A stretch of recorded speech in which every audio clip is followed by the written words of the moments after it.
Buenos días, bienvenidos a las entrevistas en Religión Digital. Hoy nos acompaña Victorino Pérez Prieto. Buenos días, Victorino. Buenos días, gracias. ¿Cómo estás? ¿Qué tal te trata Madrid? Estupendamente. Madrid hasta ahora me trata bien, pero es agotador. Prefiero vivir en Coruña, es más relajadita. Es la tierra del fin del mundo, un lugar muy querido por nosotros.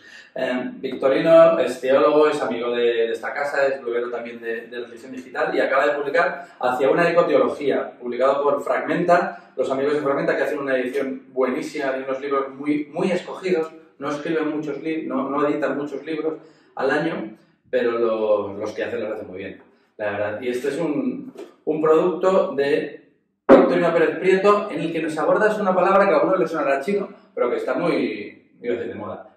Debería ser de más uso común, pero está en el centro de las preocupaciones, que es la ecología, y tú le das el concepto de la ecoteología. ¿Qué es la ecoteología? Bien, lo primero una aclaración sobre el título del libro, que habla de ecología, ecoteología, y yo quería que hubiera tenido otra palabra más que es clave en el libro, que es la complejidad. El editor, con criterio comercial que yo respeto totalmente, prefirió que no entrara esa palabra precisamente porque a nivel popular complejidad se relaciona con algo raro, retorcido. Uy, esto lo haría más complejo. Y en cambio, me encanta la palabra, y en el libro está muy presente porque complejidad viene de la palabra latina complexus, que no es lo retorcido, sino complexus es lo que está tejido, ¿no? Entonces, la complejidad habla del tejido sin costuras de la realidad, una expresión del pensador francés Bruno Latour que aparece en la Laudato Si. Entonces, el libro parte de la complejidad, la complejidad nace de la física cuántica, de la física más contemporánea, parte de la perspectiva científica, pasa a la filosófica y de allí a la teológica y acaba en la mística. Entonces, el medio del libro, realmente la mitad del libro, lo ocupa la ecoteología, es decir, una teología elaborada desde la ecología. Hay colegas teólogos que esto de la ecología... No es una teología de lo ecológico, sino es una teología desde. Justamente, eso es, habla de la cuestión de la ecología, de la tierra, pero es más. Mi apuesta, eso es lo novedoso y lo que con algunos colegas teólogos pues dicen, bueno, no, yo estoy convencido de que la perspectiva ecológica no puede ser un elemento más de la teología, sino de igual manera que el pluralismo religioso, el diálogo interreligioso no puede ser un elemento más de la teología, sino que son dos elementos que tienen que conformar lo que es la teología. Es decir, esta es la clave del libro. Y eso está íntimamente unido a la mística. Por eso el otro subtítulo debía de ser Hacia una ecoteología y una ecoespiritualidad. Entonces, que abordas también, es la otra pata del banco. Justamente. Y otra vez vuelvo a insistir, no es un elemento más. Yo cuando hablo de la perspectiva ecologista de San Juan de la Cruz, que todo el mundo sabe la perspectiva ecologista de San Francisco, la de San Juan de la Cruz la conocen menos, sin embargo, una lectura ecologista del cántico espiritual es tremendo. Y entonces, ¿por qué está íntimamente unida? Debe de estar, para mí, la ecología y la teología, la ecología y la espiritualidad. ¿Por qué? Porque habla de la perspectiva relacional. Quizás la palabra más clave de todo el libro y la que más se repite es todo es relación. Somos relación.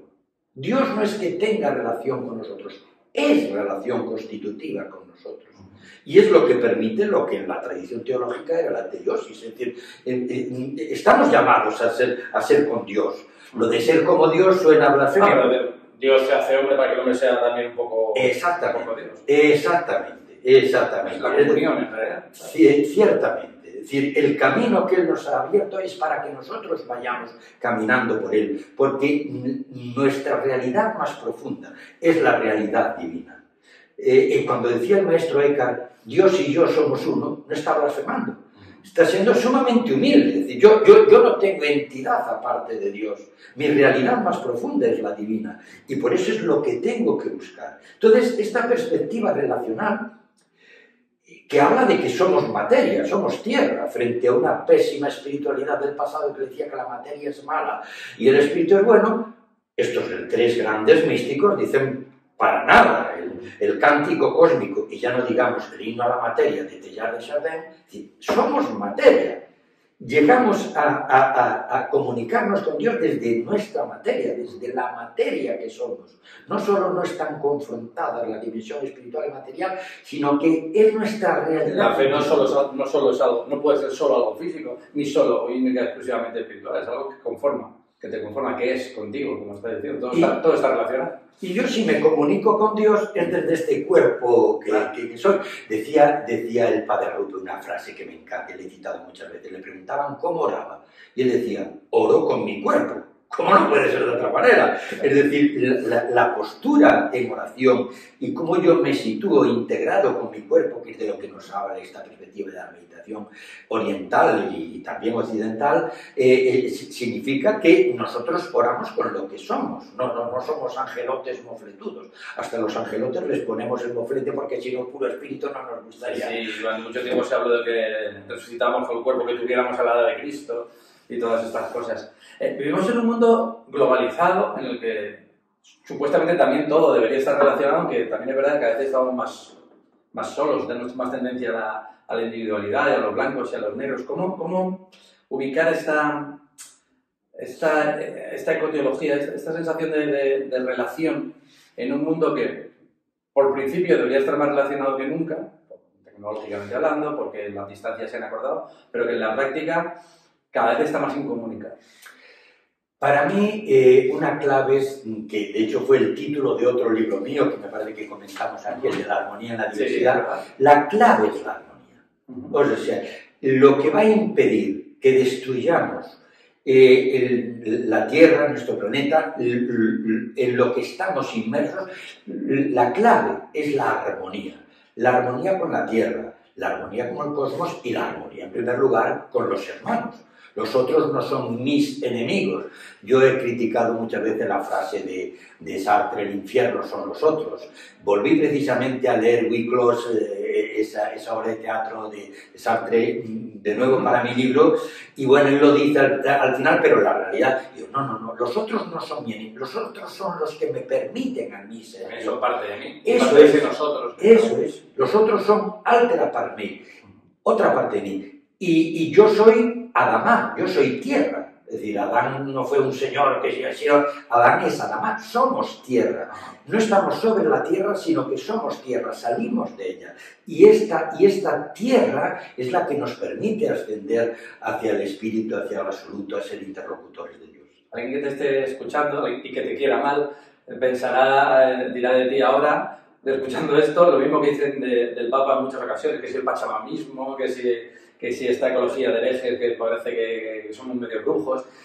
¿Cómo combinar que otras espiritualidades, porque también hablas de otras espiritualidades y de otras religiones, esa armonía entre distintas confesiones religiosas y ese concepto de ecosistema, de naturaleza, no solo de ecología, como decías tú, sino de todo, de que todo está relacionado, de esa vida que vivimos en el momento actual, en una tierra, con una gente, con unas personas y con una cultura? ¿Cómo armonizamos eso sin que los de siempre, aunque probablemente la respuesta sea da igual, no van a decir lo mismo siempre, sin que los de siempre nos acusen de herejes, de pachamamistas o de panteístas? Es uno de los piropos.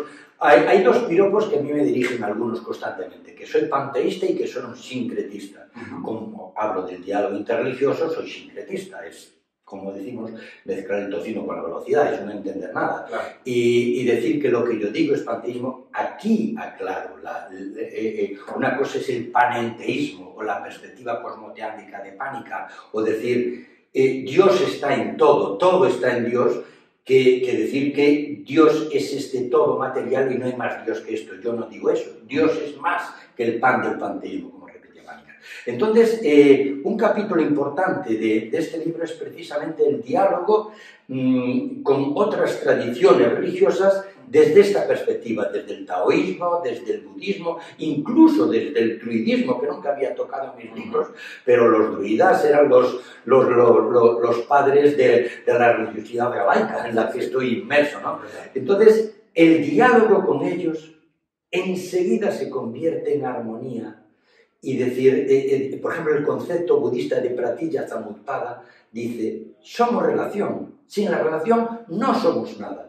Es decir, que de esta manera conectamos perfectamente con el budismo, con el taoísmo. Yo soy un devoto lector de Lao Tse. La Biblia y el Tao Te Ching para mí son los dos libros más fundamentales de toda la historia y son mis libros de cabecera los dos.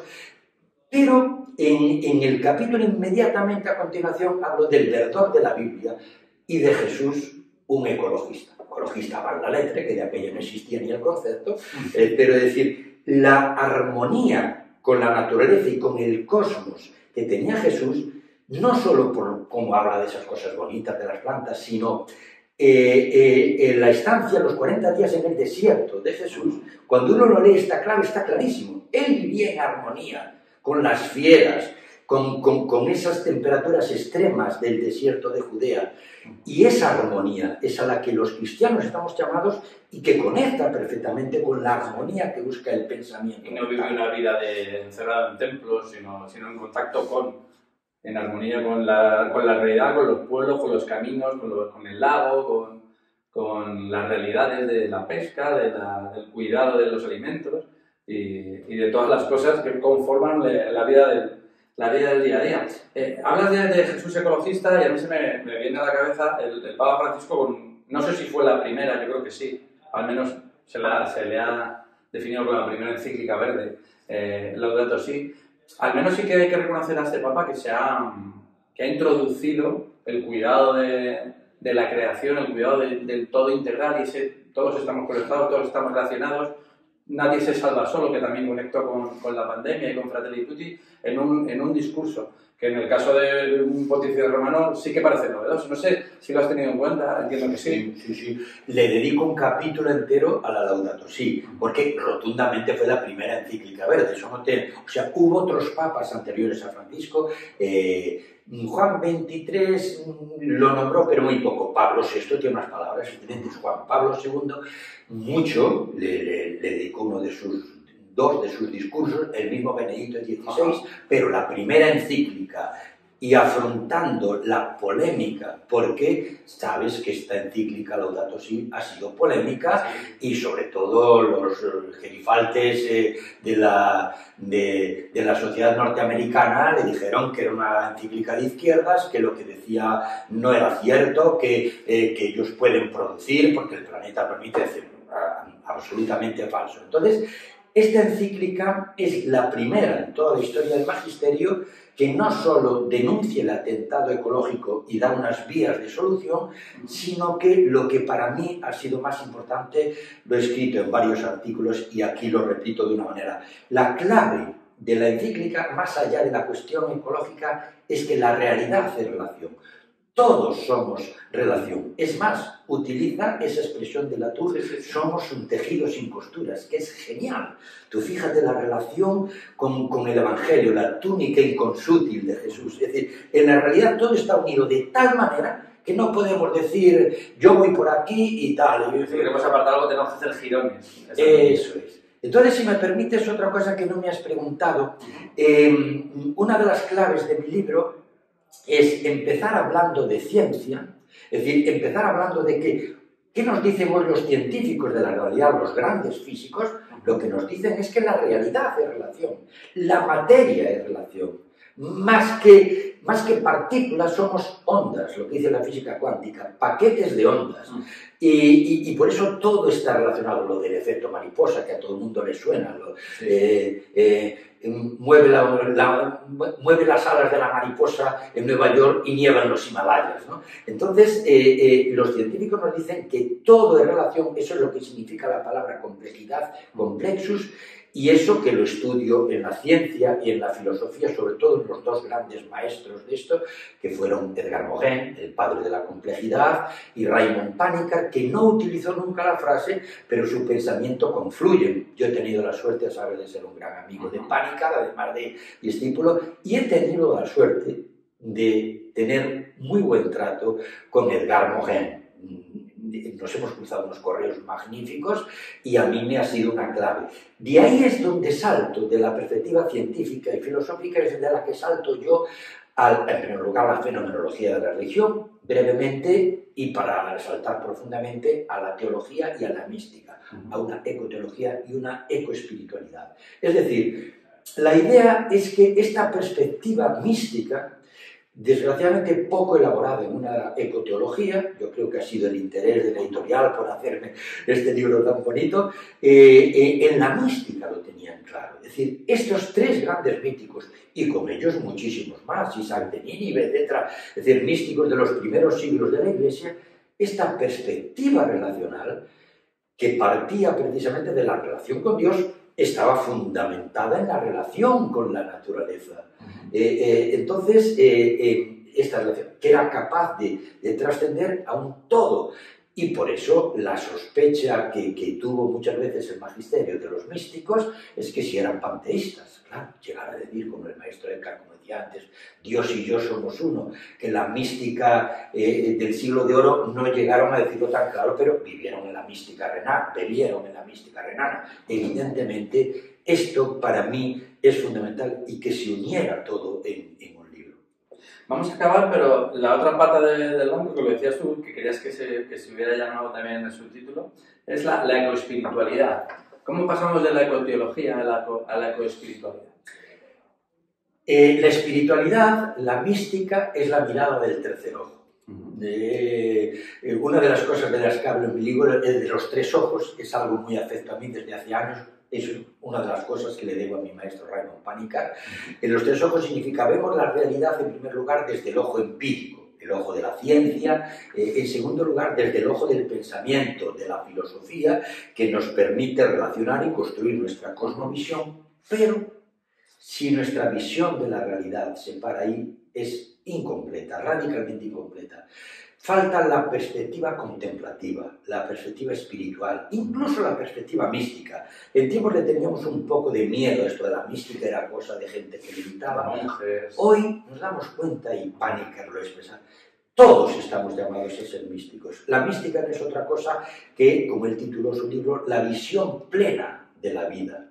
Entonces, los místicos son los que, partiendo de esta realidad, en la Edad Media y en el siglo de oro tenían unos conocimientos científicos muy elaborados. Nos parece que eran poco menos que tontos, para nada, para nada. Es decir, uno lee a San Buenaventura y sabe la base científica que hay ahí, fue uno de los padres de los místicos, ¿no? Entonces, y del mismo modo, San Juan de la Cruz era con formación científica, y después Teilhard de Chardin fue, digamos, científico antes que místico.